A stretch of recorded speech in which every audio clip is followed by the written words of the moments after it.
Hey, Live. Internet! How's it going? Welcome to my living room. This week, we're talking with Joe and Ethan from Poppy3D, a ViewMaster-like device for the iPhone that turns it into a 3D camera and a 3D picture viewer. Also, the British government plans to block some of James's favorite online content, hear him rant, only to point out how America is somehow worse because reasons. BizStone thinks people would pay to use Facebook, which makes sense because of all those people he persuaded to pay to use Twitter, and Netflix, coming off a great quarter, when it comes to online streaming, says it's not going to stop offering DVDs in America anytime soon. My name's Justin Pott. I'm in Boulder, Colorado, and you're listening to Technophilia. Keep doing that. With me today from the UK, as always, is Mr. James Bruce. How's it going, James? I am doing fantastic. Also And we with have me sunshine. from... That's weird. Also with me from the East Coast, Connecticut, it's Mr. Dave LeClaire. How's it going, Dave? It's going. It's Interesting going. morning, Good enough. you know. And we also have with us this morning Joe and Ethan, as I mentioned, from Poppy3D. Hey, guys. How's it going? Great, thanks. So, Ethan, hello. Yeah. Hi. You're in Seattle, correct? That's right. So we've got two coasts and the middle represented again this week. I always like it when that happens. And also with us is Joe. Joe, how's it going? Hi. How Hey, you doing? are you in Seattle as well? Look, he's Yeah, got the Seattle. Poppy3D right there. Looking forward to hearing more about that after this. The podcast this week is brought to you by Bitdefender, specifically Bitdefender Anti-Theft, which acts as a safety net for lost or stolen mobile devices by locating, wiping, or locking them from prying eyes. It allows you to remotely control your mobile devices in case they go missing. It's available for $19.95 per year for one device, or $29.95 per year for 3 devices. Have you used this in the past, Dave? I don't actually have experience with this one, but it sounds like a good idea. It sounds good, but I have not used it myself yet either. Oh, well, if any of you have tried it, leave a thought in the comments. Maybe we'll get to that a little later. But for now, we're going to get to the interview part of the show. Joe, Ethan, I don't say this very often, but I really enjoyed your Kickstarter video. The concept is great. You combine nostalgia and technology. It's a lot of fun. Could you just give us your pitch? I'm sure you've got it practiced at this point. Sure. Poppy turns your iPhone into a 3D camera so you can capture, view, and share your world the way you actually experience it in 3D. Sweet. And And to the point. yeah. This is actually a 3D printed prototype here. That probably doesn't look exactly the same as in our video. Oh, okay. But yeah, but we've had a lot of great feedback about Poppy. What it does is effortlessly let you record and play back 3D. Whereas I think until now 3D's always been touted as this big deal, and you've got to buy all this expensive equipment. We are Yeah, $49. or even like the Nintendo DS is kind of finicky when it comes to it, and then it's on a device where you don't really want your video to be in the first place. Yeah, I mean, your iPhone is the most popular camera in the world now, and it's about casual photography, and so we wanted to make this 3D experience something really fun and accessible. So, you know, Poppy's $49 on Kickstarter, free shipping in the U.S., at least for the next 2 days while our campaign is still live. Then the prices are actually going up. But we think that price point makes it very just kind of a no-brainer. I mean, it's the cost of an iPhone case or less. Now, for those who can't see, which is most people listening, you kind of popped it into the iPhone into the device, almost like a toaster. It just slides in there. There's no clicking sound, though, because there's no electronics in the device itself. Am I right?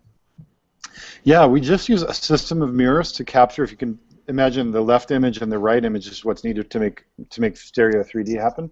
And so what the device does is it has a couple of lenses on the front that capture the 2 images and bounce them into your single iPhone lens. So what you're recording on your iPhone is basically like a stereoscopic image is what it's called. You'll see a split image, or a screen will be divided into left and right.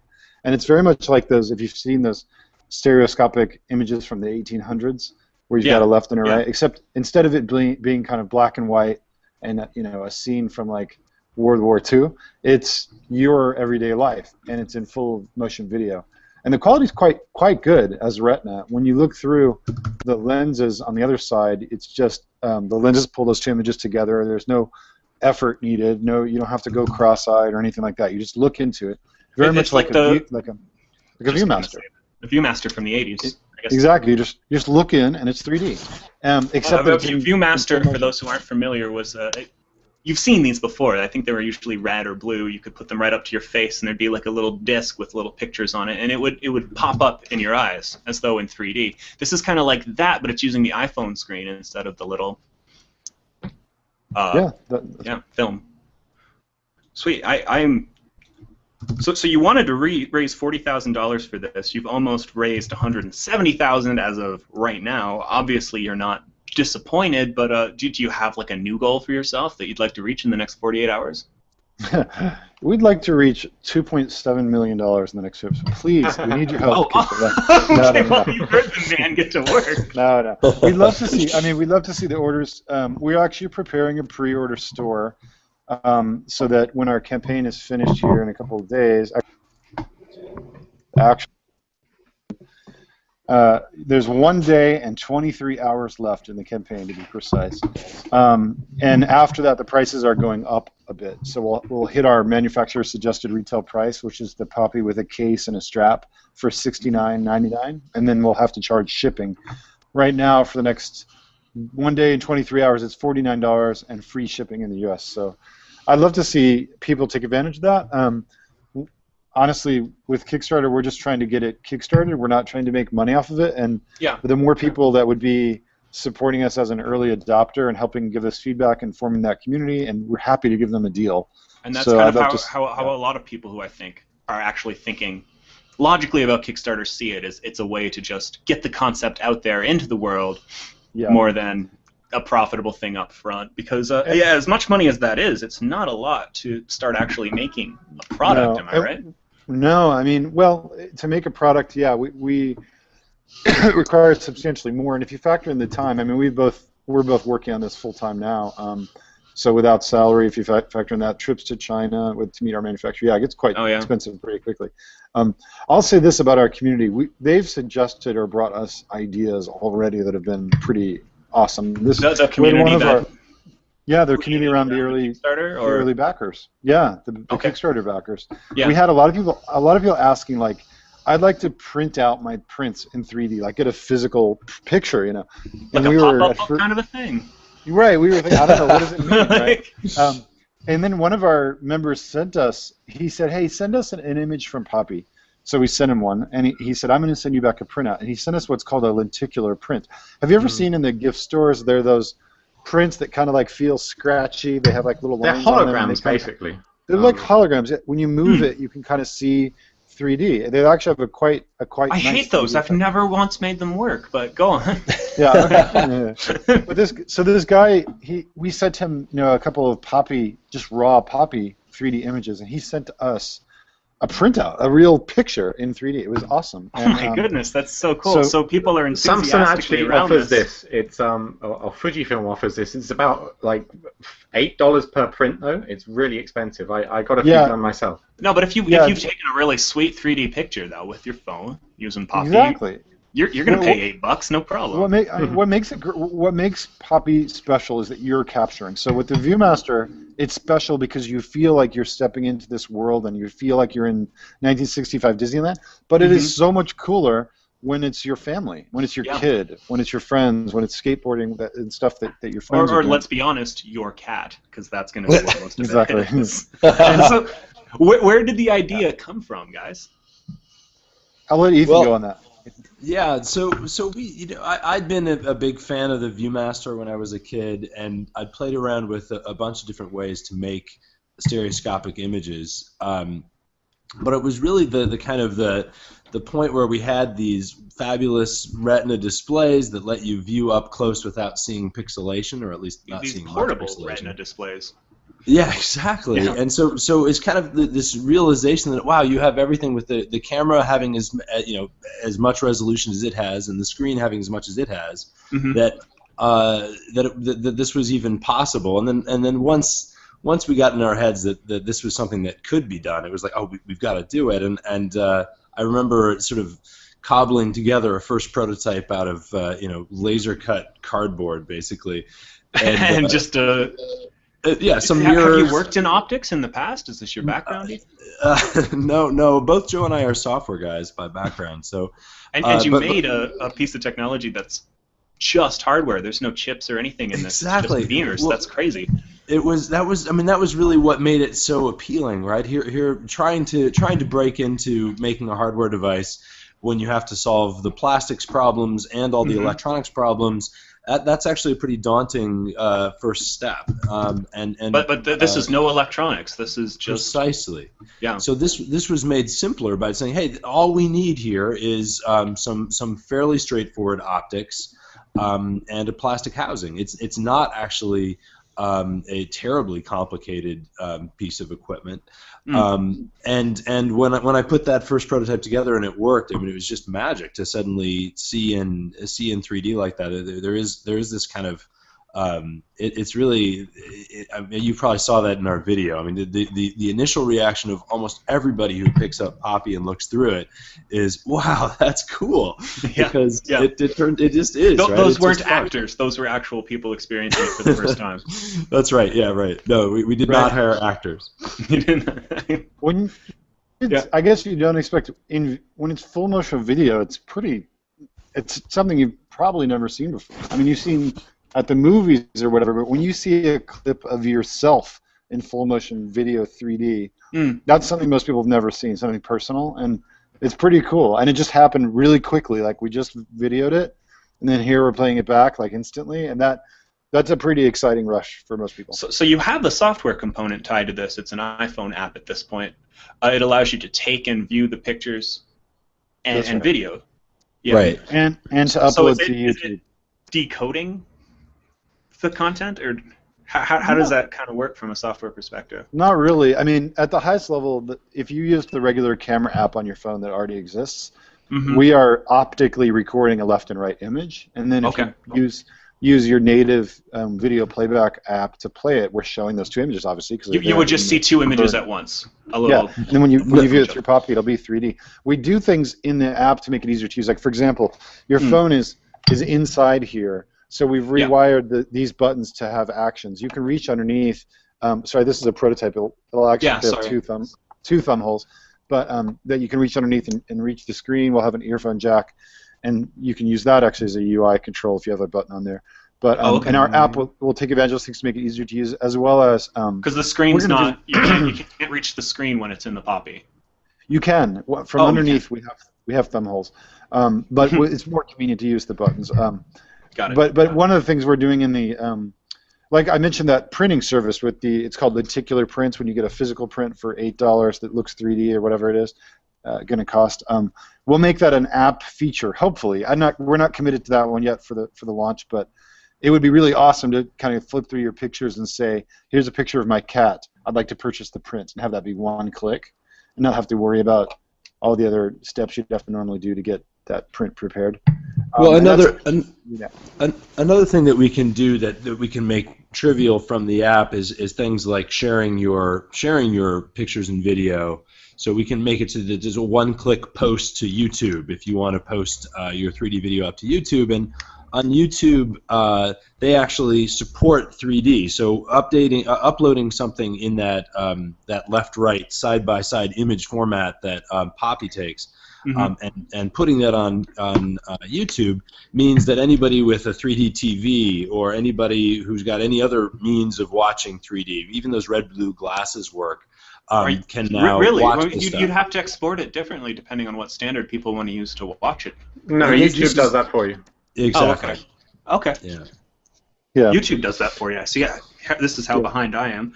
So I was just wondering, and I realize you're in the prototype stage in the Kickstarter, but this is going to come up again and again every time someone asks it, so I might as well ask it now. Other phones possible?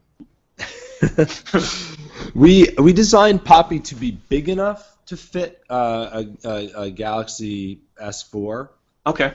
So it is in theory possible, but that said, the biggest obstacle for this is camera placement.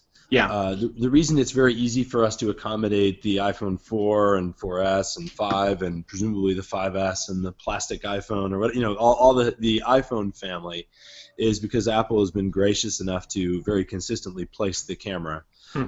So we use a system of cartridges. You basically put in the appropriate cartridge for your phone, and when you drop your iPhone into Poppy, it positions your camera in just the right place. Oh, okay. So are you worried about the 5S or the 6 or the? Well, maybe like Apple I will said, go Only if they move the camera. Yeah, only if they move the camera. And Apple could always throw us a massive curveball, but frankly, I think that's very unlikely. But it's happened to Kickstarters in the past, but camera placement. Would you be throwing in like a different adapter or something? Right. So if they change it, we can use a different adapter as long as the camera is in roughly the same place. We're not worried at all. Right. Like I said, we accommodate the 4 and the 5, and they're quite different in form factor, obviously. There's even a way that we can support different camera placement and something that would allow us to support Android in the future, and that's the pivot. As you'll see in the video, as you've already seen, the way that Poppy switches from viewing to capturing mode. You twist the little mirror box on the front, and it lines the camera and the mirrors up just so to let you capture images. We could change the pivot point on that so that when you twist it, it's twisting to an orientation that makes sense for a different camera. And that doesn't require us to throw out everything of Poppy. It just means change that pivot plate, basically. There's the plate that connects the two parts of the device. So in terms of manufacturing, we only need to manufacture that one new part to accommodate different camera placement. That said, we're kickstarting this. We're not gonna. We want to keep our This is very long-term stuff. I'm just sure that someone in the comments somewhere is saying, "What about Android?" Someone always does. Cool. Well, guys, thanks so much for. Can I jump in with some questions? Answering our questions. Oh, go ahead, James. Go right ahead. And if anyone in the chat room wants to pitch in some questions, I'll be watching you guys. I see that you're mostly rambling about unrelated things, which is cool. But if you have questions, let me know. All right. So I thought one of the unique points of the Poppy is the fact that it has both a camera and the viewer. Do you see the Poppy3D as being more a creation device or a consumption device? Nice. I think that what differentiates Poppy is the creation aspect. Okay. Obviously, consumption. In all things, people consume more than they create usually. But I think the thing that really is magical is that you can create it out of experiences from your own life. Share that with your friends. I think just having a viewer, just having something, that's much less exciting. Okay, fair enough. Now, you can use this to view other 3D stuff, right, though? Like you could watch... Oh, yeah. Yeah. You can go right now on YouTube. Like we said earlier, YouTube has been collecting 3D content since 2009. So they have, at this point, most, if not every major movie that's released in 3D, you'll find the trailer there. So you could use like the YouTube app on your phone to... Yeah, just the regular YouTube app on your phone. You pop it in Poppy, and you can view in 3D right away. We've, there are lots of cool action footage, like surf videos in 3D, and like, like wingsuit jumping off cliffs and stuff. It's really kind of fun to watch in 3D. But movie trailers, I personally like. There's a lot of music videos in 3D now on YouTube. Cool. It's a great place. So I actually use it. Go ahead, James. Yes, I actually have one of the few consumer 3D cameras. It was like $400. It's called Real 3D from Fujifilm FinePix, right? And I've got to say, I've only ever used it for about 30 pictures I took in Tokyo Disneyland, and they weren't all that compelling, to be honest. But I guess... Have you tried consumer digital camera, 3D cameras, guys? I think at the price point of $400 or even $200, it's just way too much of a leap for most people. Look, Poppy is $49 for the next day and a half at least. And then it's going up to $69, which is that's the price of a case. Either way you look at it, so we're not saying. Although I wouldn't recommend using this as a case. Well, actually, as a case, nothing is going to protect you any better. But it's a fun device. I mean, it really is fun to quickly. And also, I don't think any previous 3D device has ever been able to capture, playback, and share within the span of literally 10 seconds. So it's just so easy, and we try to make it really easy and accessible. So for $49, this is a fun diversion. You know, we went to a skate park when we were testing our prototype, and kids were passing it around and filming each other and watching the clips back immediately. It's doing that with a GoPro. You have to rig two up, drag the video down. Somebody's got to get some software, put them streams together. Like, that's not going to happen. So as soon as I mentioned Android, the chat room devolved into people asking if it works on other things, including dumb phones, a Windows XP laptop, or Linux. And you guys, you're drunk. Go home. Stop. I mean, I'd love to have people hack it and try things. I mean, we're going to open source the software. And as far as the cartridges go, we haven't gotten to this yet, but the Samsung S4 question has come up so much.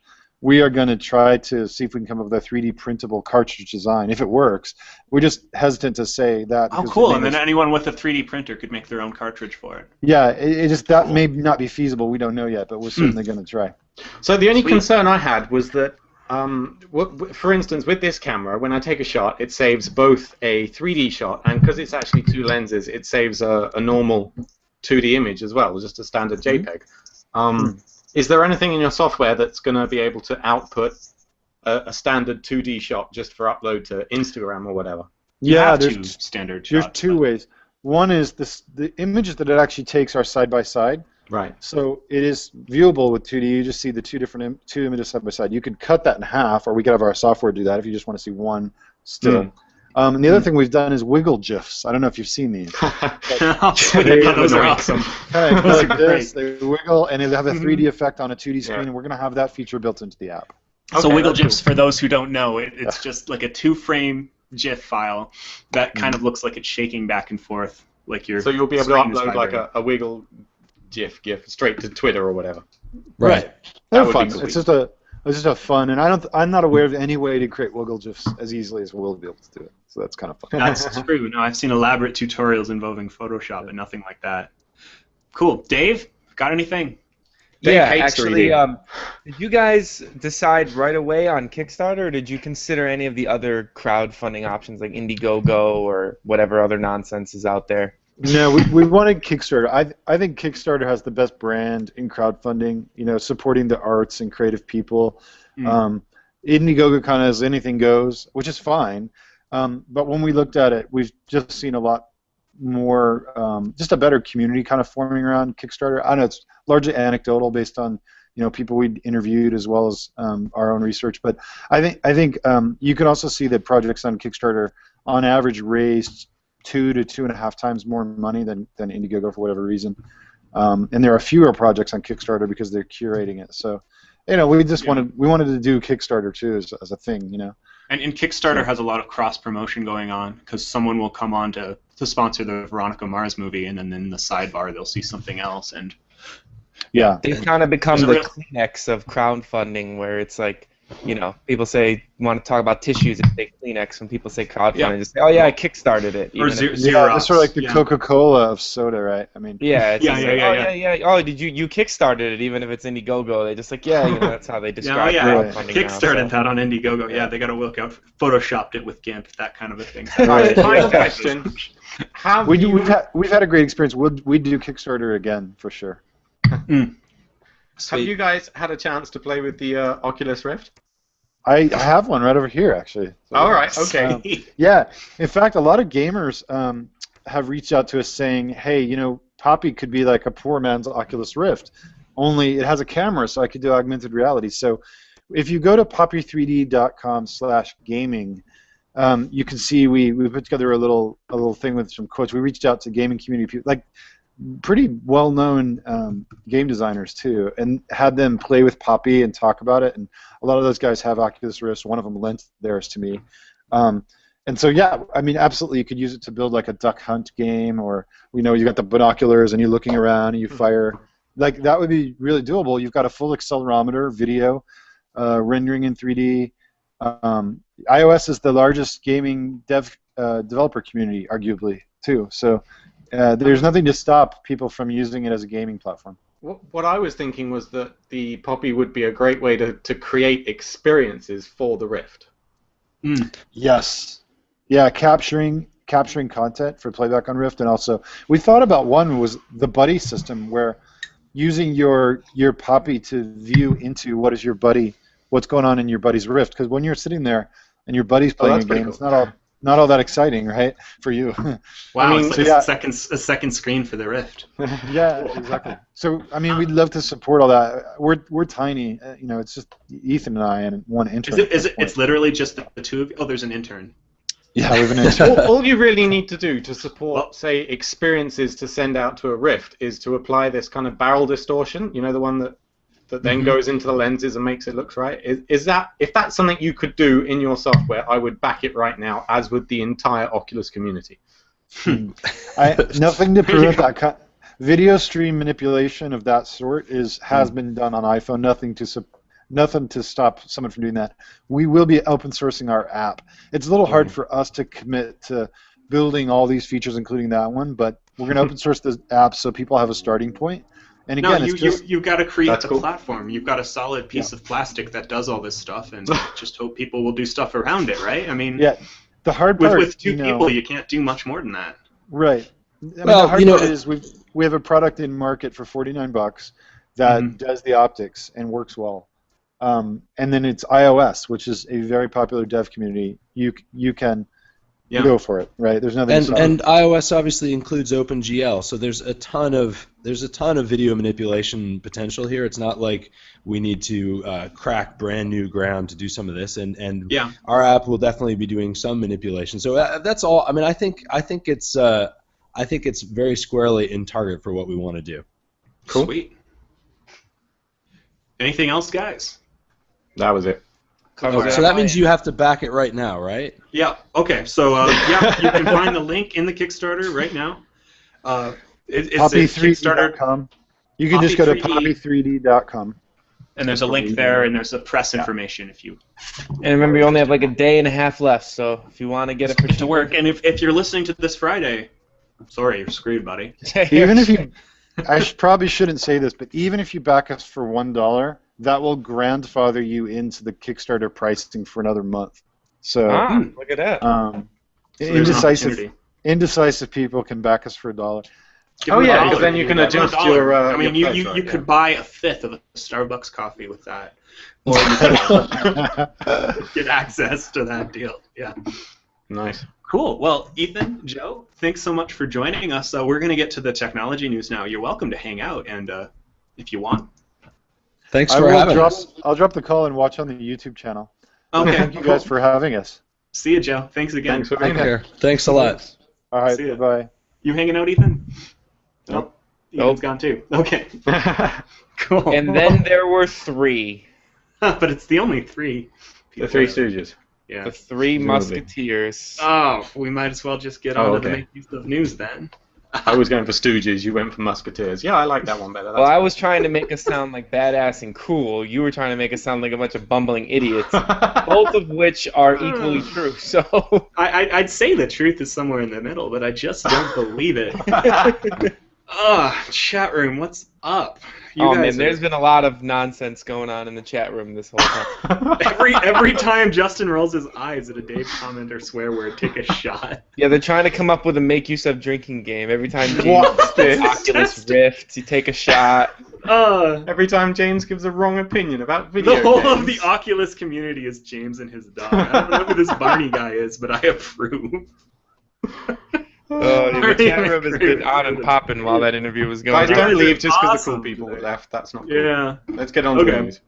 The news for make use of. It's the news you can make use of right now. I should really work on that catchphrase. Subbable. I'm excited about this. It's from John and Hank Green of Vlogbrothers and one of my personal favorite channels, The Crash Course. And it's an NPR meets Kickstarter funding platform. Kickstarter, you contribute once and it's done. The idea with Subbable is you contribute a set amount every month. Kickstarter is great for something like, we were just talking to a couple people, Poppy3D, where you're trying to make a product and you need the seed money to get the initial production started, hopefully get a product out. It's not so good for ongoing creative projects, say a YouTube channel, say a podcast. The idea behind Subbable is you pledge that you're going to donate so much a month, and it automates the process for you. So it's like got a very easy to use interface, kind of like Kickstarter, but it's a month-to-month ongoing thing. This could, for long-term creative endeavors, be a huge deal. Right now, it's only got the crash course on it, but notably, this site has only existed for when it only existed for 24 hours, they funded 30% of the show, which is not insignificant, and 1,000 people pitched in. So I don't know if this is going to be a brand name on par with Kickstarter a year from now, but I think it's a pretty sweet alternative to advertising for creative. Wait, that's only after 24 hours? Yes. I was going to hours. be really down on it, saying, like, oh, it's only 30%, it's never going to work. But after 24 hours, that's madness. The site didn't exist 24 hours prior, and they got 30%. Now, those who know Hank and John Green probably also know about Nerdfighteria, which is a super active community that really supports their endeavors, and that's going to be a lot of what's behind it. But I could see someone like CGP Grey, I could see someone with the YouTube following being able to use this, someone who makes really high-quality educational content that advertisers don't really like because it's encouraging people to think instead of buy things. I could see this really being a game-changing thing from them, being able to get their, well, like NPR does here in America, like public radio does, I should say, getting people to contribute regularly so that you can offer high-quality content without having to worry about advertising. So, yeah. The thing I really liked about this was that you have subscriber perks, so rather than just paying at a certain tier, the money you pay in every month accumulates until eventually you're eligible to get a certain perk, which is kind of cool. You could just do a one-time payment as well. It's not the point of the platform, but if you just want to donate it enough to get one of the perks, you can do that too. But it's not like you're just paying the money every month. They are actually accumulating that, and you're getting points for it or whatever. Yeah, it's kind of perks and gamified, stuff. Yes. Yeah. It's pretty cool. I mean, these are two guys, John and Hank Green, who, if you follow them at all, know that they've thought about advertising. They've made videos on YouTube. They kind of accidentally fell into this as a career. John Green's a novelist. Hank, I guess he's a full-time video guy at this point. But, I mean, they've agonized about the fact that they love making videos and they love interacting with their community, but advertising's kind of icky. It's not terrible. It's just not the best. So this could be, I like this because it allows people who want to maybe avoid advertising or offset it to do so without having to build their own platform. So that'll be cool. It's not the first time they did this. They started DFTBA Records, which allows anyone on or certain YouTube channels to sell merchandise pretty easily. So they've been thinking about these problems a lot. It's great to see a solution. So I'm excited about that. That's what we should have done before we became famous and corporate. Famous and corporate. Sub-monthly. Yeah, because our subscribers would really have paid for us. Well, we're all famous big shots now anyway. So let's see how much we can get in the chat room now. How much you're in charge? You're in charge of the comments because I am officially no longer capable of keeping up with you guys. The new Google Maps is now available to everyone on the desktop. I'm pretty excited about this because it's, I don't know about you guys, but running a lot faster. Have you tried it, James? Yeah, I love it.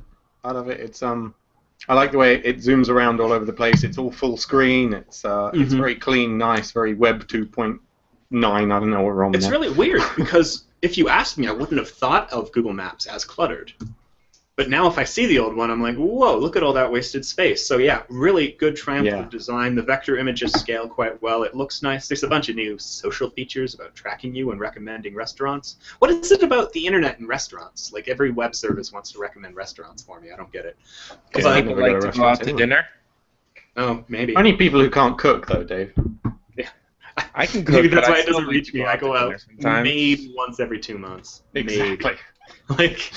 So sometimes you don't feel like cooking, man. Sometimes you want to have someone cook for you. What, you mean like you every day? I wish I went out to dinner every day. I'd be poor if I did. No, I mean have someone cook for you. You don't cook, do you, Dave? Yeah, I cook. Jess doesn't really cook, usually. You cook? Honored with the but I don't make make anything anything like hero good in our chat room. Because I don't eat anything good or fancy. So... Thanks for stopping by the chat room, Ron Swanson. Who the hell's Ron? Shut up. Moving on. He's the star of the world's best TV he's show. He's a guy from a thing, you know? Parks and Rec is one of my favorite shows, so I get it, but everyone. Let's move on to the main news then. Microsoft. Holy crap. Did you see that Bill Gates lost like $1 billion of his personal fortune in one day Friday? The stock prices tanked so badly for Microsoft, and he's the biggest stockholder. Microsoft. So that's like 0.001% of his value then.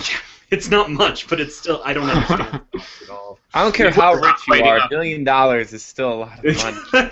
That's still kind of gotta hurt, James. Microsoft wrote off $1 billion in Surface RT inventory last week. So basically these things have been sitting in warehouses, and they've got to get rid of them. Nobody wants the things. They've tried slashing the prices 30% now to see if that's going to get rid of them more. I don't think it is. The product placement has been superfluous, so I mean, I guess you can. Seeing TV characters use the terrible interface doesn't make you want to use that terrible interface. Who knows? Did you guys watch Under the Dome? Are you guys watching that new show? Mm-mm. They have a part in the most recent episode on Monday where they all go to visit their friends who are outside the dome, and then everybody's got a piece of paper, and then this one guy pulls out a Surface tablet and it zooms in on the Windows 8 screen, and he swipes to the Notes app, and he starts finger writing her messages to his fiance, and it's like, oh my god, no one would use a Surface. In last week's Burn Notice, one of these super cool, savvy spy guys is like, well, yeah, look at this. And then it lingered on the Windows home screen for like 2 seconds, and then he flipped over to the picture, and I'm like, that's not even how Windows works. Like, you don't flip from the main screen to the photo. How are you even doing that? So you're going out of your way to plug this thing, and then you're not even... And it was like clearly shopped. I don't know. Well, let's be clear. These are RTs that they've written off here, not the Surface Pro, the actual computer. Pros. It's the lame-ass little things that don't do anything instead of a desktop. You can't run Windows apps with them, just the Windows 8 ones. And there's not many Windows 8 apps, and as we reported a couple weeks ago, a lot of the Windows 8 apps do exist are garbage. So maybe it'll get better. Sometimes I boot into Windows 8 still. I kind of like some of the app concepts that I see there. It's not a terrible idea. It's just it's not groundbreaking, and it's apparently not catching people's imagination. So anyways, we'll keep watching Microsoft. I know James will not pass up an opportunity to talk ill of them. James, what do we got here next? What is Legit Mix? Okay, so Legit Mix is this really interesting new way to buy remixes, you know, where you mix 2 songs together. So it's weird because you're required to have both songs already on your computer, and then when you buy a remix, you're not actually buying an MP3, a song. You're buying an instruction set on how to mix those 2 songs together. So you download it, it then uses your local files, mixes them together, and makes the remix, which is just amazing, really, technological-wise. It's like vector graphics, basically. You don't have an image with pixels in it. You have an image with information about the lines and how they're put together to make the image, right? But it's really expensive, obviously, because you have to pay like 99 cents for the remix, plus 99 cents or whatever for the original song, plus 99 cents for the other original song. So you're ending up paying like $3-4 for a song, which kind of sucks. Why would anybody do this now? I'm curious. I don't think they will. It's just I thought it was really cool from a technological point of view. It's not going to take off at all, obviously. So in the chat room, I'm seeing that we need fewer, or he said less Apple fanboys, but I automatically turn that to fewer because less is wrong, douchebag. I know James is an Apple fanboy. Dave, would you call yourself an Apple fanboy? Nah. I mean, I would call myself an iPhone fanboy, but everything else I'm platform agnostic. I hate those and Macs. I like Androids. I will tablets. try to correct this and make fun of Apple more. For the record, I only own one Apple device, which is the laptop you see right here. Which has the Apple logo conveniently taped over, so you're not even... He's like ashamed of it. He's like, I don't like to advertise for Apple. I don't like logos on my things. I guess they always do that on TV shows if they don't get like the licensing rights from Apple. You always see on TV shows they have the perfectly round sticker to cover the logo. What about your shoes? Show us your shoes. Have you got Nike shoes on or something? Show us them. I'm not wearing shoes. I'm inside. Oh, he's not wearing shoes. I'm not a savage. I have Adidas sandals. Look at that. Oh, look at that Brayton product. Get it out of here. I'm wearing a make use of shirt, I guess. No, I don't own a smartphone myself, and I refuse to get an iPad. I don't know. I don't actually like Apple that much, and I've talked crap about them in the past. But whatever. Which brands do you hate? Let us know in the comments. What other products can I play? VLC Player has returned to the App Store after a 2.5-year hiatus. I know nothing of this story. What's going on? I added it.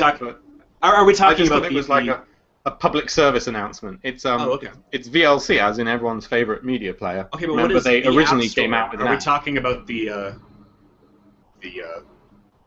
Apple App Store? The Apple, yeah, for the Mac, for the iPhone. Oh no, for the iOS devices, yeah. Oh, okay, that's so cool. they came out with an app originally like 2 years ago, and everybody wanted it, but then it got cut straight away due to some kind of licensing issues. Like, okay. I think it's because they were using something which had GPL, and Apple's licensing kind of forbids the GPL in the sense that it's not GPL. Are you kidding me?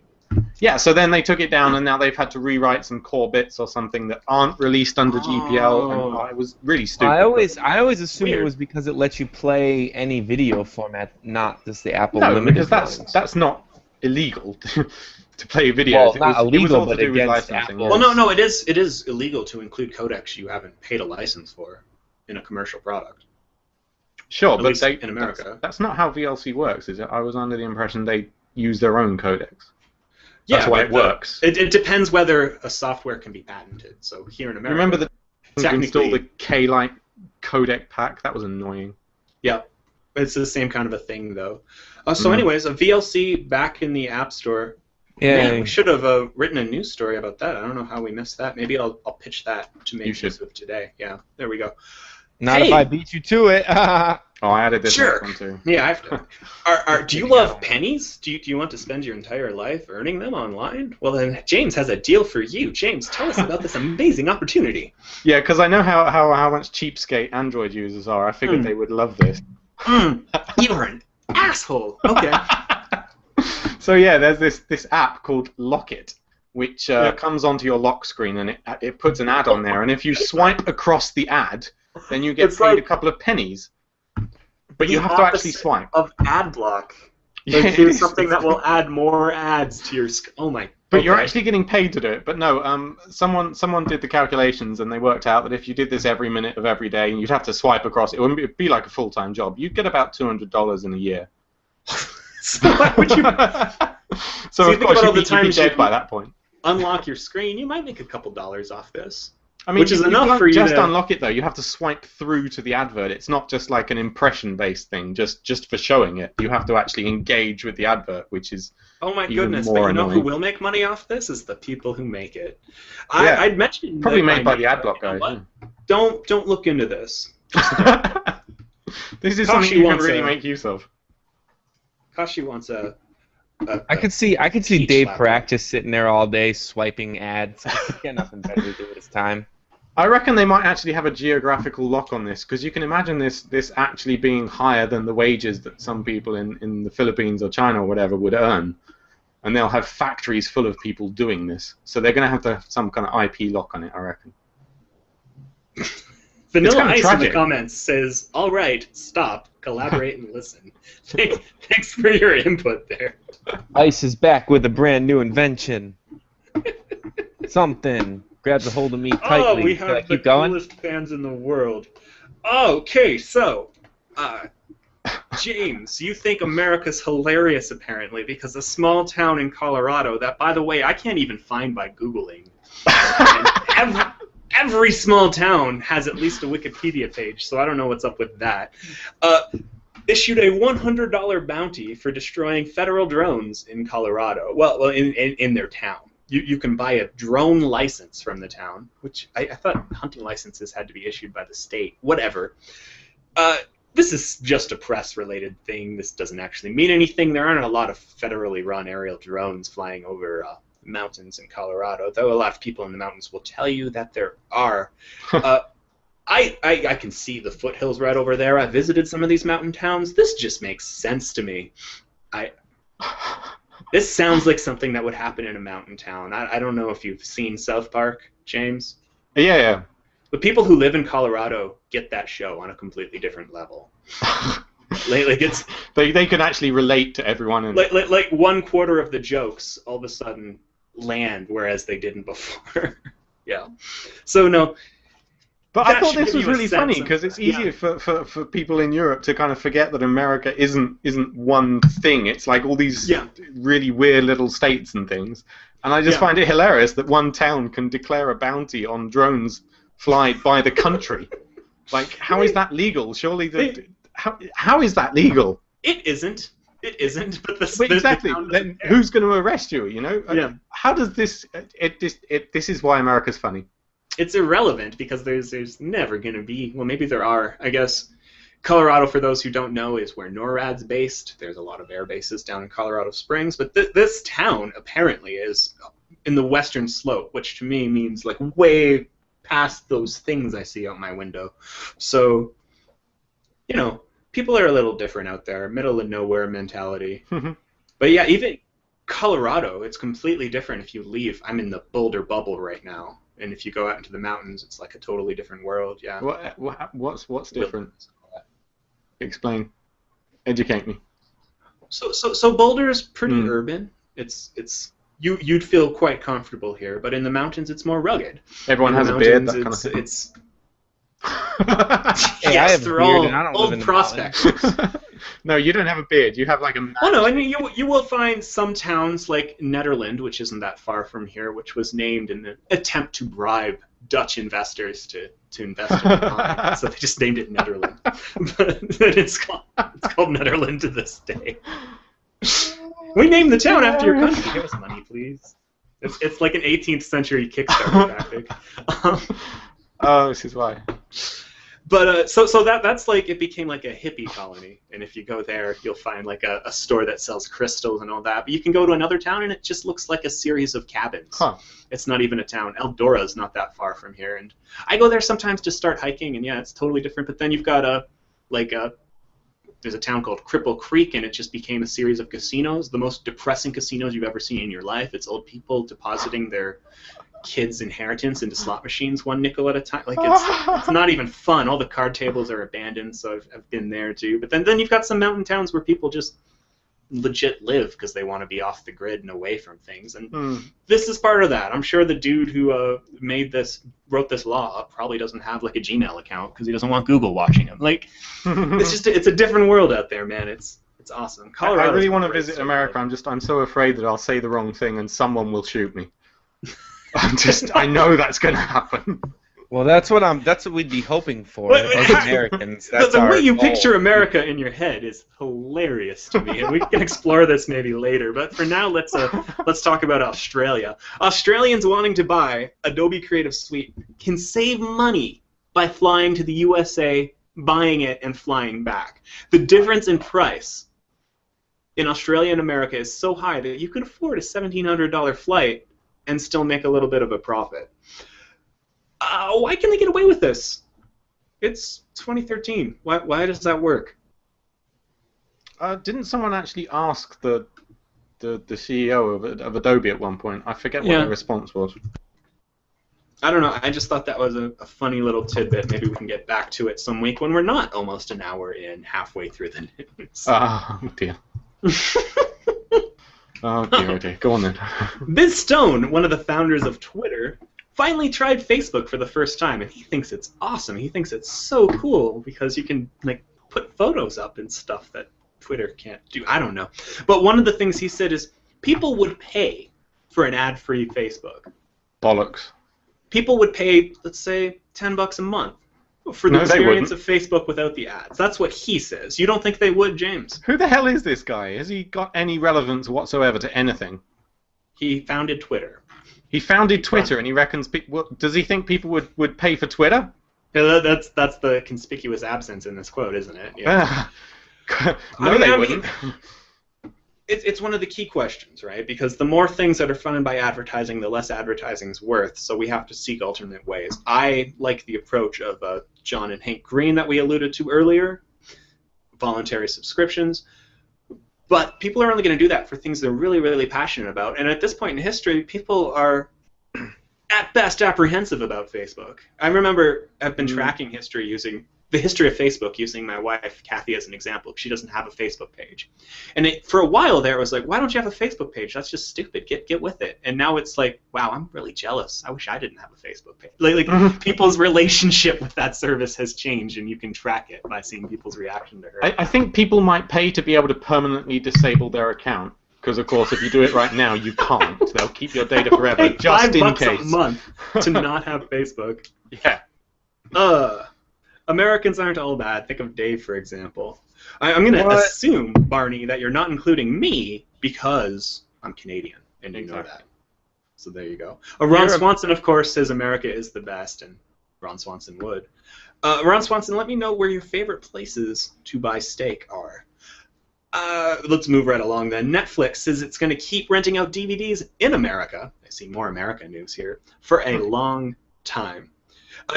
You probably don't know about this, James, but here in America, you can pay Netflix to get DVDs sent to you by mail. It's actually how the company got its start. Hey, we have a similar service. It's just not from Netflix. I'm teaching you about America this week. No, it's not from Netflix. Netflix hasn't set this up in any other country they've expanded to. So Canada, you can't get the DVDs, for example. Nowhere else. They're streaming only. And streaming was always their plan. It's just when the company started streaming over the internet wasn't practical. We're talking like the early days of YouTube. Or even pre-YouTube, isn't it? A long time ago, anyways. But the DVD business is still going strong. They infamously tried to spin it off for a while, but it's part of Netflix again. And yeah, keeps working. Do you rent DVDs ever? I can't remember the last time I did this. Dave? I had Netflix DVD before the online thing started, and then I had both for a while, and then I was like, I've been sitting on the same DVDs. I end up sitting on them for like a month at a time, and I'm like, this is just a waste of money. So I did have Love Film for a bit, where you rent DVDs and games. I only used it for games mostly. But the thing is, when you rent a DVD, it's like, if you stream something, it's easy to turn off after 3 minutes if it's crap. If you're going out on a limb with a DVD, it's like, oh, well, shit, now I've got to return it because it sucks. I don't really want to watch it. I've got to wait for another one to come again. It really sucks like that, I think. That's a good point. Yeah, you're kind of committed. And we've become this instant culture, and we want to see what it is we're watching, judge it in 5 seconds, and then change our mind. Make Use of Overlord was pointing out that last time Netflix tried to get rid of the DVDs, its shareholders threw a hissy fit. Hissy fit, yeah. Yeah. So, yeah, good point. Who is Justin? Justin is a figment of James's imagination. You guys are on fire today. This is some high-quality bullshit you've got here. The main advantage of DVDs, in my opinion, is the vastly superior selection. Netflix doesn't have to pay licensing to rent out a DVD because it's just a physical object that they own and then are lending out to someone else for a fee. So you can get basically any show or any movie without having to wait for it to appear on streaming. So that's one advantage, and that's one reason why people like it. We asked in the comments if people still use it. A couple of you said that you do. One person said that Redbox from time to time as you're leaving the store. Yeah, that's interesting. Redbox, I like their model. It's $1 a night. Actually, it's $1.20 a night now. Oh, they upped it. Inflation. Oh, man. Well, then I can't afford it anymore. But I do use Redbox from time to time, but I always use that. There's that code that you get the first night for free. I forget what it is. It's been running for like 20 years. Since Redbox started, basically. If you just go to Reddit's, Reddit has like a freebies subreddit. You can always find a free movie on Redbox. It's like their main thing that they do there. So yeah, there's your freebie tip for the week. So Break here's Room, an idea. that's the one. If you enter Break Room on a Redbox machine, you get a free rental, but if you keep it more than a day, then you have to pay. Of course, you got to return it in 24 hours. So here's a random idea I stumbled upon on Slate.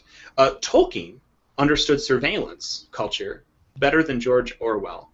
I'm assuming, Dave, you haven't read 1984. Nope. Well, every time but I saw V for Vendetta. It's basically the same thing, right? That's actually not as dumb as I thought it was at first. Actually kind of makes sense. So George Orwell's 1984 is considered a groundbreaking piece of literature. It was written in the 50s. George Orwell is an Englishman, and he was worried about a lot of things. Orwell's book is commonly understood to be a criticism of the coming surveillance culture. In it, a Big Brother, which is a dictator of England, and as such, most of the world, because of course England's going to keep running the world forever. And Big Brother kind of runs everything. It's unclear whether Big Brother actually exists, but there are cameras everywhere, and there are TVs in everyone's home, and everyone's being watched all the time. And Big Brother is this all-powerful figure. Big Brother is this figure that doesn't screw up a lot, and his minions seem to be extremely well-disciplined. Now, this piece, which I found on Slate, is arguing that that isn't a good picture of how surveillance culture actually works out. And a better picture is actually by another English writer called J.R.R. Tolkien, Lord of the Rings. And you've got Sauron's eye, this all-seeing eye that can see everything. So like Big Brother, Sauron has access to all the information in the world because he can see everything that's going on. Unlike Big Brother, though, his minions aren't that well disciplined. If you think about the movies or the books, it really doesn't matter. When Frodo and Sam first get there, his orcs are fighting. You can hear the conversation that goes down when they first discover what's going on, and you can picture someone in the NSA having a similar conversation. Oh, look at this. That's interesting. Hey, did you see the game last week? It's just a bit of a more compelling look at the one flaw in surveillance culture, and that's that there's someone who has to watch it at some point who's probably bored and self-interested and not that into it. Anyways, you can read the article. I don't know if you read it, James, but I was fascinated by this idea that Tolkien's actually a better look at contemporary surveillance culture than George Orwell, who is cited every time something surveillance-related comes up, like the NSA scandal. Interesting. I shall have to read it. Yeah, so check that out. And now we're going to get to the big story, the story you've all been waiting for. Pornography will be blocked by default later this year in the United Kingdom. That's right. We talked about this before. In the UK. Yeah. Yeah. Did we? We did actually talk a little bit about it before, but now it's become a thing. It's become a real thing, and the ISPs are going to do it later this year. I'm going to get a letter in the post saying, "Do you want to watch porn?" And I'm going to have to respond to that and say, "Might as well turn it on anyway." The technical implementation, we probably know they're already going to do it the same way they block the Pirate Bay and all the other things that they do already block. So that's not really the issue. I wanted to. So wait, who decides what is and isn't a pornography site? Well, exactly. I mean that's kind of crazy. And you make fun of America all you want. This shit would never go down here because we've got something called the First Amendment that makes it pretty clear the government's not allowed to make decisions like this. Yeah, I mean, we've had a Europe-wide block on kind of specific child abuse images for some time. It's just a huge list of image URLs or whatever, I imagine, that are blocked. But this one's not specifically about child pornography. It's about everything. Well, no, that's why I'm a bit concerned about this. He's pitching it as something that would block that, but that's already done. And then he's going specifically, well, now we're going to block rape videos too, and not like just actual videos of rape, right? No one wants that. He's talking about like consensual acts of adult fantasies, and I mean, you get it's a dangerous path to go down. Right? You're asking the government to pick what should and shouldn't be blocked. Right. I mean, are they forming a committee that does this, who has to look at this content constantly and make a judgment call? Well, I'd hate to be that person. I don't want to watch that crap. I think the comment from Reddit user British Hobo kind of summarizes it pretty well, so I thought I'd just read that out. I find it difficult to imagine how enormous of a bellend you have to be in order to demand that an entire country is childproof so your child doesn't hurt itself. Forbid your child from having a laptop until they're a responsible age. Make them use a family computer in a room that other family members are likely to use until then. Install existing web filter programs. These are the actions of a smart, responsible parent. Force an entire country... You don't even need to install a filter. If you get at the router level, what's it called? No, exactly. DNS there are service. filters you can get. There are DNS services you can install at the router level. Force the entire country to, by default, accept the same level of protection given to your child so that you yourself don't have to take any steps or make any sort of effort to ensure their protection. These are the actions of a self-absorbed parent. These are the actions our Prime Minister deems the best. Yeah. But yeah, that's how it's going. Doesn't the UK allow nudity on regular TV at night, or is that other parts of Europe? Page 3 of the best-selling tabloid has nudity, but I don't think they consider nudity to be pornography, right? Page 3 is just it's boobs. It's not really. Oh, okay. I'm not. It's not exactly like. You have to understand we're in America, and here boobs is the definition of nudity. There's a thing called the 9 o'clock watershed, whereby it's assumed that after 9 o'clock in the evening, all the kids have gone to bed. So after that, you can basically put anything on TV. They're going to ban internet pornography. That doesn't really make any sense. But all right. Right, exactly. I mean, they already do it on phones. And that 9 o'clock then. Yeah, turn they do it on let phones, it work you know. after 9, I guess. It kind of makes sense on phones because phones are a very personal experience. Like your kid has their own phone, more than likely, and they can hold it like close to them. They can keep it secret. They can watch it on a bus in private or something. But a computer, it's something that's in the family room or should be. And I really think this is a stupid move. Make use of overload makes a point. Justin, the government in the U.S. is also not allowed to surveil its citizens without a judge saying so, but they do anyways. To which Barney says, yes, I agree. I think Justin has deluded himself. As to how protected from censorship the U.S. is, I will counter by saying this one thing. Edward Snowden is being pursued by U.S. authorities for leaking information he swore an oath not to leak. But, and this is the key point, the New York Times, which leaked the information, no one is even contemplating charging them. All the websites that publish information, no one is contemplating. Like, we might not have as many freedoms here as you might think, but one thing we do have is freedom of speech. We can say whatever we want and not be punished for saying that. There are limits, of course, to this. I can't yell fire in a crowded theater.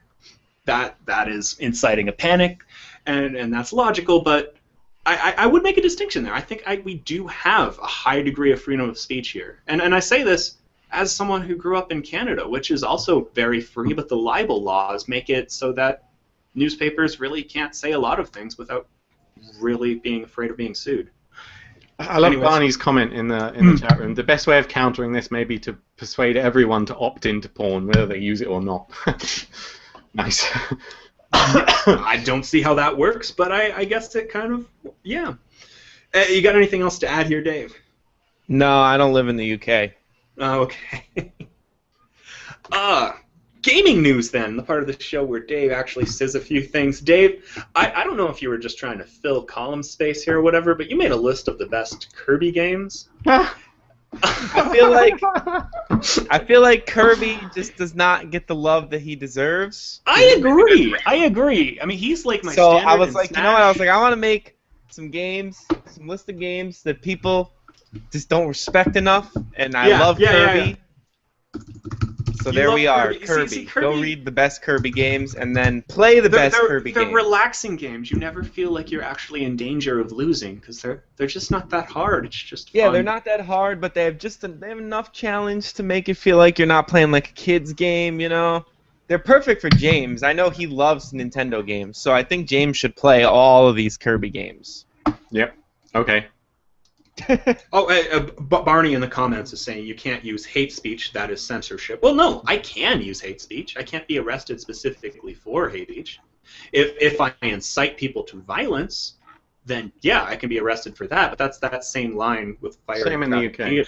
But like the Nazi Party is allowed to have a parade in towns because that's just the extent to which we believe freedom of speech to be important. Oh, yeah. Dude, you can't have anything Nazi here. Yeah. Well, that's what I'm saying. It's societally, like, even though we don't like the Nazis, we can't take away their right to express themselves. I mean, these hate groups exist. They regularly say hateful things, and they're never arrested for saying hateful things. They're arrested for inciting violence. That's the line. That's the difference. Sorry. Back to Kirby, the cuddly, cute pink fluff I don't have ball. anything else to say about Kirby. He's cute. I liked this list. I was looking into this mirror game. That's crazy. They made it into a maze. I'm so confused as to what I'm supposed to be doing. I don't know what's going on. Don't worry about it. Just do it. Just do it. Just do it. Just let it happen. Kirby games. Anyways. A lot of the Kirby games get weird, so yeah. Just accept that and play them. And it's weird because Nintendo always seems to release them toward the end of a device's life cycle too. Just like, oh, you still have this thing? Here, have a Kirby game. There you go. Pretty much. Like I think the Super Nintendo was out already when Kirby came out on the NES. That's kind of been their pattern ever since. Dave claims there are Facebook games that are actually pretty good. What? Again, this is here primarily to bother James. Yep. Which Facebook games are actually any good? I'm astounded by this revelation. So, I listed a few, and now when I say good, don't take that literally. I mean good relative to other Facebook games, not good relative to like an Xbox 360 game. So keep that in mind. But you got there's only one exception to that, which would be it is called Robot Rising, and it's like a 3D action RPG, basically like Diablo, and that's actually just a good game regardless of platform. The rest of them are good for Facebook. So Robot Unicorn Attack Evolution. Are you kidding? Actually, that game's kind of good regardless. It's kind of like one of those weird like Nyan Cat. How do you say it? Nyan Cat, I believe. Yeah, one of those weird kind of things, but about a unicorn and rainbows and whatnot. So are they good because they basically ignore the fact that they're on Facebook? Yeah, they're basically just web games that happen to be on Facebook. So there you go. But you get to spam your friends with games that are not embarrassing to play. Like, you don't have to be like, yo, dog, I need your help with Farmville. You can be like, yo, dog, I'm playing a Marvel game. That's actually not a piece of shit, so you don't have to be ashamed as much. I would pay Facebook to remove all the games from everyone's pages. So there's the secret. What Facebook Stone needs to has do it to charge wrong. a monthly. We will pay Facebook to remove features from the site. I hate them. Yeah, yep. Stone had it backwards there. Barney again in the chat says, if the U.S. government brought in similar plans to the U.K., then I don't see what you guys could do about it. I would point to the fact that pornography was largely illegal here 100 years ago, and it's basically because of the First Amendment and court cases surrounding the First Amendment that you can access it now. It was ruled that the government does not have the authority to block these things. I mean, there was, and this is a common European, like they don't quite understand how protected freedom of speech here is. There was a dude who was going to burn the Quran, and people were saying, why doesn't Obama stop this? He can't. There's like no authority he would possibly have to stop that. I mean, the ACLU would be on that if they tried to do it, and it would be struck down by the Supreme Court. It just, there's no way that wouldn't happen. I am not a vehement defender of all things American, but when it comes to freedom of speech, we're pretty well off here. Sorry about cutting you off again there, James. Microsoft may have as many as 2 or 3 times the Xbox One available on launch day. What does this mean? So that's my question. The way the analyst says that it could outship the PS4 3-1. That means the amount of consoles that Microsoft will have available to buyers on launch day. So this is isn't not necessarily indicative sales. of how well it's selling currently. But when people go to the store and the PS4s are all gone and the Xbox Ones are not, that could end up swinging things into Microsoft's favor just because, well, I want a new console and I don't want to wait, so screw it, I'll buy the Xbox One.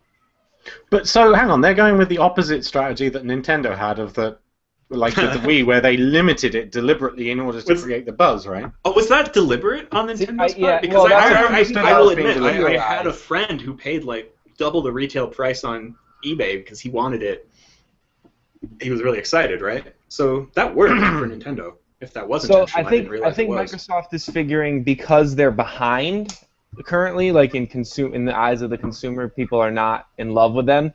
I think they're figuring, well, let's just get as many into the channel as we can, and once the PS4s run out, people will just buy ours because it's there. It's an interesting strategy, though. That worked for Surface RT tablets, didn't it? I mean, yeah, but the Surface RT tablet. Well, the iPads never sell out. They've got their production line down. The Surface RT tablet is a different thing than the Xbox One. People still like the Xbox, so. Do you reckon we'll have the same story next year? It's worth noting that there's really only 3 major consoles, right? It's not like the Surface RT where you could buy an Asus tablet or an HP tablet or I don't know, is Lenovo making tablet? Like there's tons of them besides the iPad, so it's not like iPad sold out, I'm going to buy the Surface. But this could legitimately happen because there's basically 3 major consoles and there's 2 that look like they're going to be any good at all. I say that as if it does work and Microsoft eventually does sell through all of its inventory, that gives them a 3 times advantage over Sony right out of the gate, which would be a good lead for them. I mean, once the PS4s restock, though, then, whatever, who knows. But here's an interesting thought. Abenomics, the Japanese prime minister, or is it president? I think it's prime minister. He's been printing more money intentionally to make it so that Japan's currency is worth less, trying to undo 20 years of stagnation there. Is Sony's price advantage partially because of that? I'm asking legit. I don't know. I wonder about that. Sorry, random thought. Let's bring in economic theory to this more often. Well, let's bring in Nyan Cat theory, because that's what they're talking about. In the podcast, make use of Overlord says you're discussing freedom of speech, but in the chat room, we're debating the pronunciation of a Japanese cat. I kind of like the neon cat that neon he suggested. Cat? It sounds cool. Neon. I don't know. James, you speak Japanese. You should know this one, shouldn't you? Nyan Cat. Nyan Cat. Nyan Cat. James It's almost like Japan. a one-syllable word. Nyan. It is. So I don't like that one. Japanese. Ouya is offering $1 million to developers. Oh, I'm sure this is a great deal and not just a press release headline. Dave, what's actually going on here? Yeah, so in case you haven't seen our Ouya review, James, what's the Japanese pronunciation of Ouya? Yeah? Ouya. Ouya? Ouya! I'm not an overly huge fan of the Ouya, but I don't hate it. I do. I do. So what are they offering Dave get cut off? this money for? He disappeared. I think Dave got killed. Okay. But anyway, they're having a it's great, right? I mean, hey, you get money to make games. But Dave, you froze for a bit. You froze. You were gone. Anyways, what's up, man? You don't hate Ouya, but I don't. There was no but. Did I say but? Sorry. but you don't love it, you said, and then I believe you got to the actual story.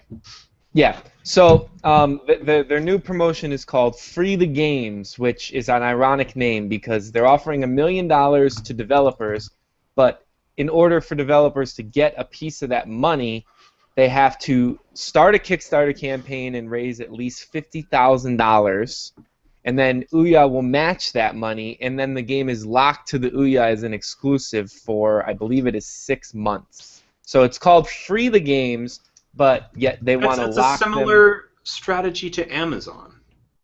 Yeah, you can offer your guides for free or get a bigger cut or something like that, but you have to be an Amazon exclusive in order to get the deal. So other companies are doing this. The idea is we'll pay you a little if you make your content unique to our platform. I don't know. I don't think anyone's gotten rich doing that with Amazon, but I'm sure some people have appreciated the extra money. But the big issue with this with Ouya is like Microsoft and Sony will lock up games to make them exclusive and make it so it can't go to other platforms. But those are established platforms with millions of users. Well, that's the big difference. And are there enough Ouya users to raise $50,000? Yeah. So as a game developer, are you going to be comfortable locking your game into this tiny little platform? I mean, you can't even release it on Steam or Xbox Live Arcade, where who knows if right away. I assume you can after a certain amount of time. Yes, it's a timed exclusive that they say several months. So I'm guessing like 6 probably seems like a reasonable. So developers pretty much unanimously are not feeling this. Most of the people that Giant Bomb interviewed about it were like, yeah, no, that sounds terrible. Yeah. I don't know. I hope the Ouya is successful because it could be a cool platform for like indie games and stuff. But I don't see it happening. I never thought I would side with James because he was always anti-Ouya from the beginning. But I think he may have been right. Oh man, it's devolved in the chat room into trying to speak in French. James is the default sentence is "Où est la bibliothèque," not "C'est une bibliothèque." Like, what's going on? I'm just confused by this. Let's move on to the social, the part where we report what you said to us on social networks. Jessica N., who I think you might know / live with, Dave, said congratulations to James on the birth of your king. Were you out to hear the royal cry? Oh, and Dave P. Yeah, congrats to you too on your new king. I know you're psyched about the royal baby, Dave. I don't know if anyone follows both me and Dave P on Twitter. You saw so much stupidity a couple nights ago. I can't even express it. I saw But anyways, I felt dumber after seeing it too. James Bruce said, I doubt we'll ever have a monarchy by the time he would reign. There'll be a global climate crisis by that point, and cutbacks will have removed any monarchy. CGP Grey begs to disagree. The British government saves money by having a monarchy. But whatever. Hear ye, hear you, the British don't really care about the stupid baby and his stupid parents. We're more interested in talking about the weather. I will say this. I've made it a habit to listen to a CBC Radio 2 in the afternoons. They've got this show called Shift that kind of connects one song to the other, to the other, to the other, and it starts with classical, and then you're listening to, like, rock from 2012 by the end. It's awesome. But every hour they do a news update, and it's all been about the royal baby this week. I am just sick of it. I'm done. But Jess, that's my king too. I actually, in Canada, we still celebrate Queen Victoria's birthday. Even the UK doesn't anymore, just because there should be a long weekend in May, and it's still called Victoria Day because we haven't renamed it yet. So I'm pretty sure we will, like, even if the UK gets rid of the monarchy, I bet you Canada will, like, still have it. So, you know, you'll always be queen in the chat, guys. The king is in the chat. The king's in the chat. Welcome. He's announcing that he's born in the chat officially. Sweet. Thanks for joining us here. Let us know what kind of rattle you prefer, and maybe someone else in the chat will send it to you. Also, this week in the social, Kashi said that Apple is celebrating 1 billion podcast subscriptions. This happening only a year and a half after we joined iTunes. Coincidence? Absolutely it is. That's actually not even a coincidence. That's not even interesting enough to be a coincidence. Like, what if we were the billion? Thing I said. What if we were the billion? Would they even tell us? They probably tell whoever's the billion. They probably don't get anything. And Jonathan Wheat on Twitter says, keep up the good work. Tell Dave to drop a die in a fire for me in the next podcast. Dave. Well, I can't just do it when it's forced. You can't do it now, but you got to get it in yet. We don't have a lot of time. I guess you missed it. We need to do this story that Koshi submitted. This is madness.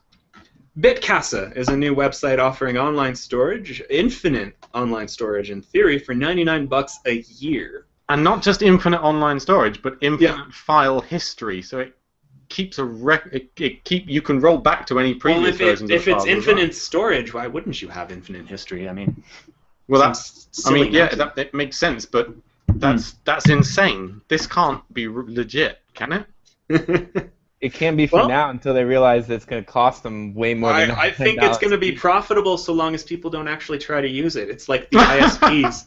It's like the ISPs who say, yep, you've got unlimited bandwidth, and then you actually use that as though it's true, and then they call you and say, okay, well, you don't actually have unlimited.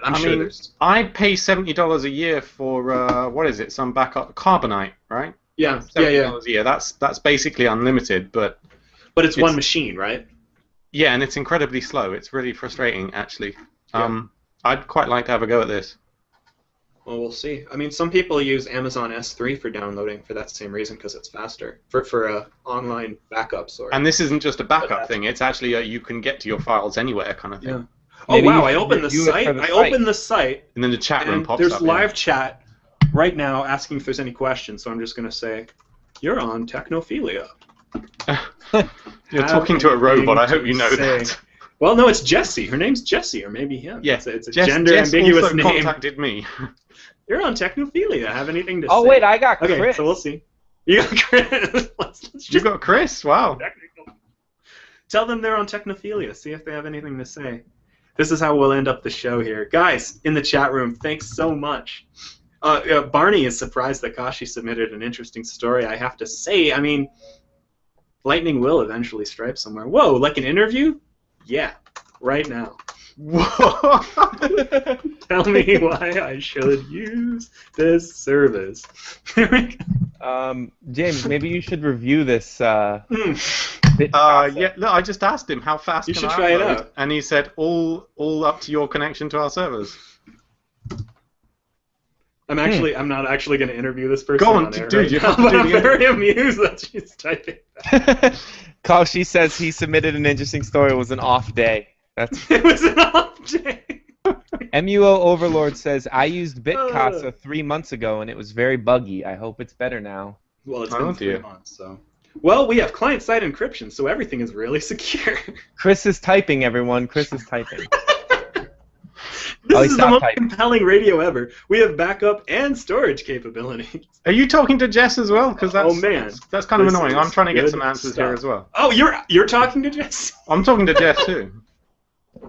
Well, my guy Chris is really slow at typing. Apparently, he's never used a keyboard before. So, Chris, you can die in a fire. That's harsh, man. Oh, I think All right. that's it for this He wants week. to know if I have a URL and do we have any specific questions I can answer. I'm just going to close the chat and the website. Fuck this guy.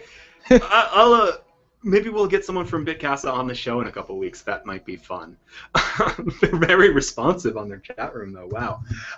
Thanks so much for hanging out in the chat rooms. I want to give a huge shout out to Joe and Ethan from Poppy3D for hanging out and answering some questions. Fascinating project. If you still want to fund it on Kickstarter, you can. And like you said, if you fund just $1, you can get the Kickstarter price, which is a pretty good deal if you're interested in 3D photography. And you own an iPhone. Sorry, non-iPhone users, maybe later. Maybe you should get a real phone if you don't own an iPhone. If you want to hear my stupidity during the week, you can follow me at JHPot. I don't recommend you do, though. I'm not very interesting. And you can follow Technophilia on Twitter, which is somewhat interesting, at the Technophilia. You can hang out with us on Facebook. You can join the now hundreds of people who do, but you can be one of the 10 active people at facebook.com/Technophilia podcast. No, Bitcasa seems legit. We'll see if we can get them on the show sometime soon. Lots of exclamation marks, though. Not sure if that's okay. We want to thank Make Use of, as always, for supporting the show, and we want to thank, if you want to help support the show, check out Bitdefender, because they have been sponsoring us for the past month. It's been fun. Anything else, guys, before we wrap up here? No. Die in a fire. Organic, dude. Organic. Hey, do you like the couch? Should I be back at my desk? Let me know. Comments. Fun. I'm sure my wife is annoyed that I'm at the couch because she just woke up. But we're going to wrap it up for now. Thanks for hanging out. What should we do for art? Give me suggestions. Look, if your feed is messing up, then go resubscribe at makeuseof.tv. It looks identical to the technophiliapodcast.com website right now. But the feeds are now hosted over at there, and I'll be 301ing things to the new domain. And if it has broken for you, then please go resubscribe. iTunes should be good. iTunes should be automatically updated for you. You shouldn't have to worry about that. There might be problems with the RSS feed. So if you're an RSS user, you might not be hearing this. We'll put a message on Facebook and Twitter just to alert everyone. Thanks for hanging out in the chat room, guys. You guys are the greatest. No, you're not. Kathy, do you want to come say hi? Not right now. Okay. Yes, Sorry, do you want to come say hi? She's watching upstairs in the living room. Took over the living room. She was out till like 5 last night working. Maybe we could interview your wife like next week. We should just let our wives handle the entire show. Yeah. We should just hand it to them one of these weeks. I think it would be a much more interesting show. Jess keeps telling me she wants to come on and do like a guest segment, and then I told her to do it today, and she was like, "Oh, I don't know." I was like, "Yeah." So when the offer's actually on the table, you bitch out, but you complain that you want to be on it all the time. Yeah, that's right, Jess. I know you're watching. Jess, you and I should start our own show. It'll be way better than this one. The Anti-Dave podcast. People who like Dave but pretend not to.com. I feel like that would be a smash success. It really is. Start it, or maybe Indiegogo. Yeah. Okay, thanks so much for hanging out, guys. I'm gonna log off. I'll rejoin and do the art from the comfort of my laptop in a bit. What is that? You're on your laptop right now. You can put I'm on the TV. I want to free up the TV so Kathy can use the home. So goodbye. Have a good week, Justin. So now we have to keep this on air because we have to wait for him to come back into the chat room so he can do his stupid artwork. Oh, what? What should we call this episode? Poppy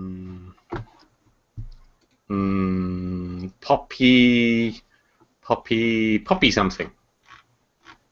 Poppy. How about All Hail James is King? What about the King of Poppy? No, that sounds like a drug reference. America is funny. No. Our images blend like pretty seamlessly together and look like one big widescreen image on the bottom. What are you talking about?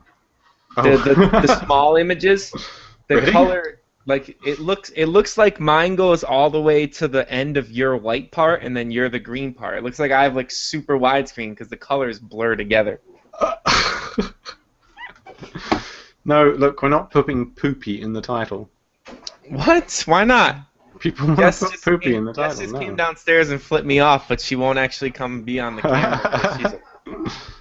She's not wearing a bra, she says. So she's not. She doesn't want to be. She doesn't want her. She's wearing a shirt though, but not a bra under the shirt apparently. Oculus miffed. I like that.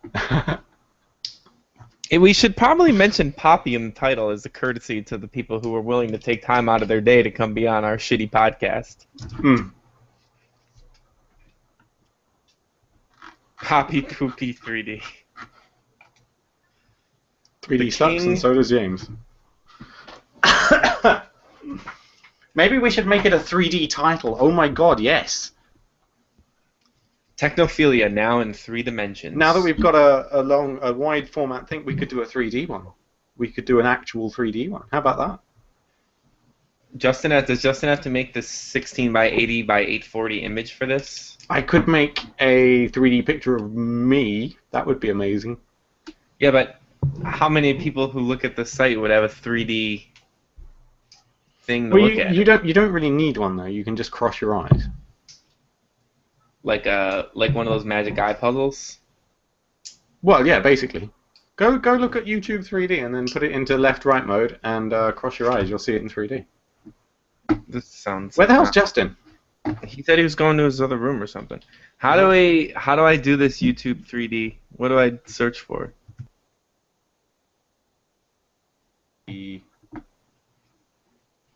How do I know what videos are in 3D? Here you go. I'll find what this one looks interesting from Comic-Con. Where is it? Which chat are you sending it to? Hang on. Let me put here. I'll post it in the chat room.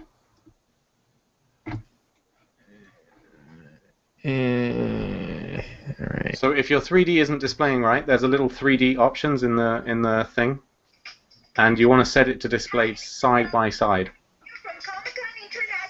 Mine is on red cyan right now. Yeah, to change that to side by side. I don't see that option. I have optimized. I have grayscale. I have full color. Oh, that's inverse. That's no good. Side by side. You may have to swap it from left and right if it looks dodgy at first. There's a girl holding a giant sword. There's a 3D Iron Man dude. I just see 4 of them now when I cross my eyes. No, that's not right. Nope, doesn't look 3D to me. It just makes it from 2 images to 4. Try swapping the left and right. There's that option did. on the 3D button as well. Oh, you did? It still doesn't look like 3D? No. Maybe you got to converge your eyes a bit more.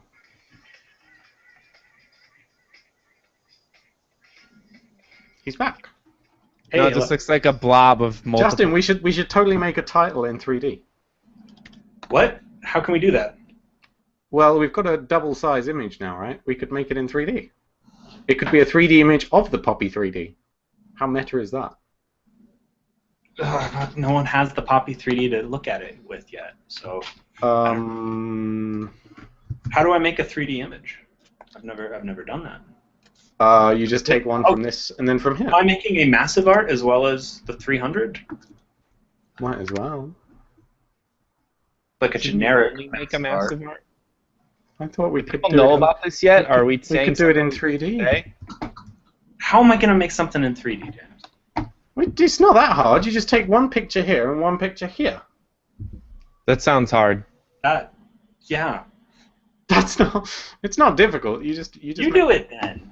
And what am I taking a picture of? Like that's. Yeah, you can't really take a picture. Maybe. Oh no, they're probably gone. They're not listening to us anymore. I was going to say you could ask them to take a 3D picture of their 3D Poppy thingy. Their 3D Poppy thingy. Yeah. Yeah. I'm sure that you could find one. 3D image requirement. Okay, so we've got potential titles from the fancier. The Anti-Dave edition. like it when the titles are just jokes from like the last minute. If we use that, everyone has to wait to figure out what it means, right? Oculus Miffed. I like this Barney guy. Vanilla Ice has been strangely silent. Dave Parak?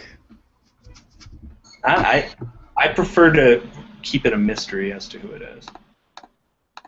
Oh, it's Dave Parak. I hope I didn't misrepresent Kathy. She's more than happy to have us in her home. She just wasn't sure where she could go without being on camera. And I hadn't talked with her yet this morning, so I hadn't told her. I feel bad. I like as soon as you switch computers, your audio starts 2 getting pictures, choppy. that is cool. Of course, I'm on Wi-Fi now. And there's like sounds. There's construction across the street. It's been really loud here. I'm sick of it. So really, James, I have to make like a 500 art here? 500? That's Actually, not the iTunes art size has increased, I think. Oh, really? Hmm. Maybe we shouldn't do art on air this week because this is going to take me forever. All right, that's fine with me. Well, go with the 300 for now. Don't worry about it. How about I make a 300 one and I add it to our like Facebook banner thing, which is actually pretty huge, right? And we just have the 300 square blown up a little somewhere in it. We will use that for the podcast. I could make like a 600 square, James. Yeah. Sounds Okay, good. so here's what we're going to do. I'm going to make a 600 square now with fan contributions. This is a good idea. Okay, let me get this set up so it's pointing at the This Bitcasa thing could be really cool because it has an iOS app as well. So it basically means you can access all of your files from an iPad, which is pretty difficult normally. Like you have to piss around with iTunes and stuff. I gotta try this. I don't believe it.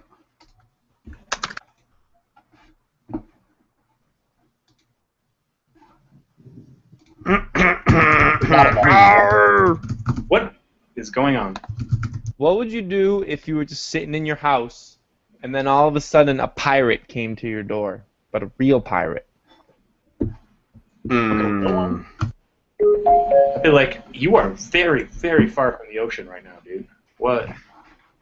What would you do if he wanted to like? What if he like swung through your window like a pirate boarding a ship? David Cameron says no porn for you. That should probably be the title. Oh, nice. Oh, we could put that's 3D actually porn. probably a good title. Oh yeah. But you know we can't have 3D porn. What's the name? This is text.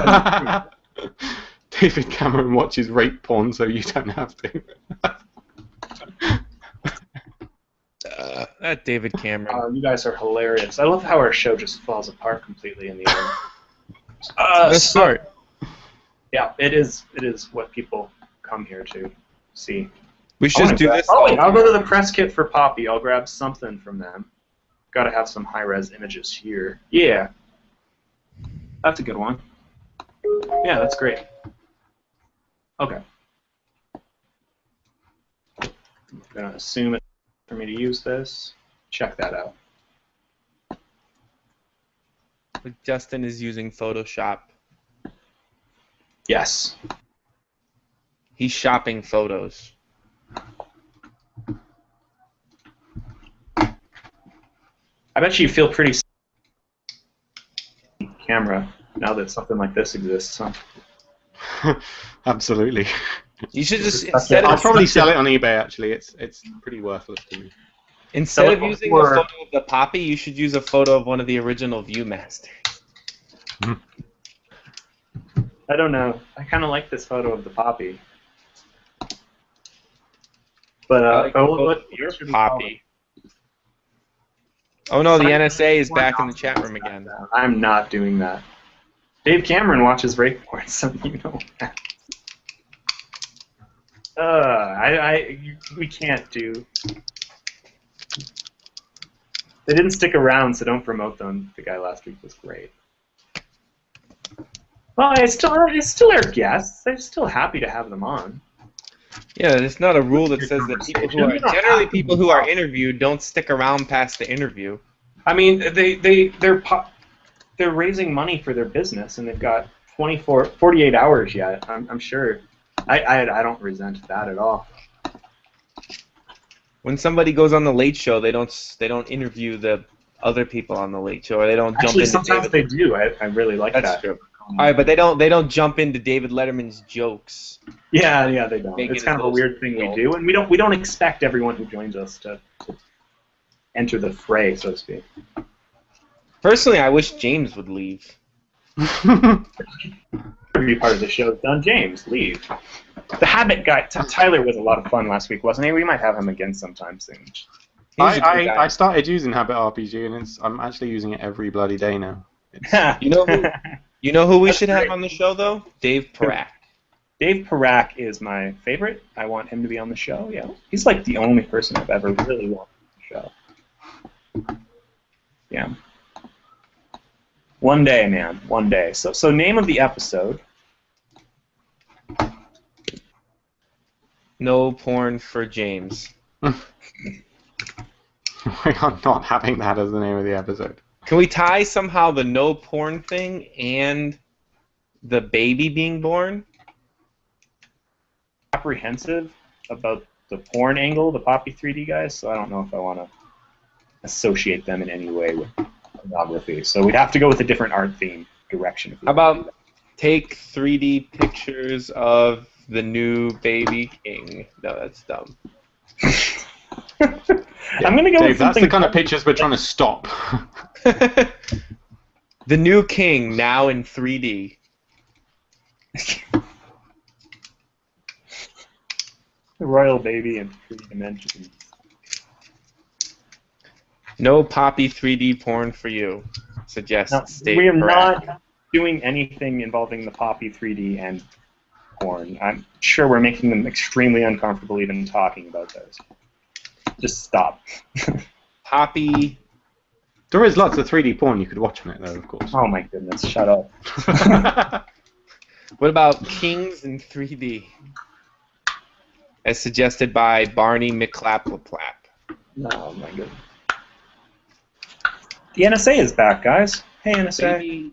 Baby kings in 3D. Stop it with all these babies, dude. Seriously. So you're in control of makeuseof.tv now, James? Yeah. So are we going to set up? It would be really nice if we could just direct people to makeuseof.tv in order to watch the show live. It's going to simplify things a lot. Yep. And then the post on the Make Use Of would just be an announcement, and we can have just like a wide thing with the, well, like the live interface used to be. That would be great. You're a live interface. Embedding it in the post is just a confusing nightmare, I think. So I've got art right now that features Joe and Evan from Poppy3D. Nothing not a title. Well, that's last week we had Tyler of Habit RPG. Oh no, it was Habit RPG Now Workier Than Before, and James for some reason renamed it guest starring Tyler of Habit RPG. So I don't know what happened there.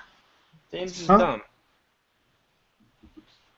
I don't know if it had a proper title. Oh, Yeah, that was the title before the title was given the title. There's title on the art, James. Habit RPG Now Workier Than Before. Oh, that wasn't the title that was there. Anyways, No, the title that was on the Make Use Of post was the title before we had a title. Unless there's any strong objections, I'm going to go with John and Evan from Poppy3D. I'm going to shop this onto a full-scaled version for Make Use Of. Cool. Of our I don't like it. You don't like it? What do you No. want, James? Or what do you want, Dave? I don't know, but I don't like it. But I don't really. But you can do it anyway, because who cares what I think? I need something better. I want to start my day. Maybe I'll let you pop wife my or something. 3D. I haven't seen her in like 24 hours over. So. All right, we'll go with that. Let's go. Let's call it a day. Okay, guys. Thanks for the input. I'm sorry I didn't use your ideas. In general, I'm not going to use the word porn in a title ever. I know What about the SEO benefits, Justin? Yeah, I know, right? Yeah, because If if you there's put one 3D thing porn in the title, we would do really with well. like no competition in terms of SEO, it's porn. Like no one else is trying to get that. We can easily top it. Well, we are more important than the other sites, though. I mean, we are. You know what? I'm gonna go start the 3D porn blog. Oh, come on. 'Cause- You guys are the worst, man. Hey, James knows where the money is. iPad, board Yeah, I game, 3D Ah, printer. God, board games. Yeah, that's true. So I've got. Let's see how big this header that God we have. damn it! here. Someone owns it. Of course, someone owns it. Son of a Merge, flatten image. Okay, so our new specs here. Oh my goodness. Our header art isn't near big enough for these new dimensions, James. This is going to take me a while. Why don't we do this can off just the air? expand Shut it. the podcast off, James. Okay.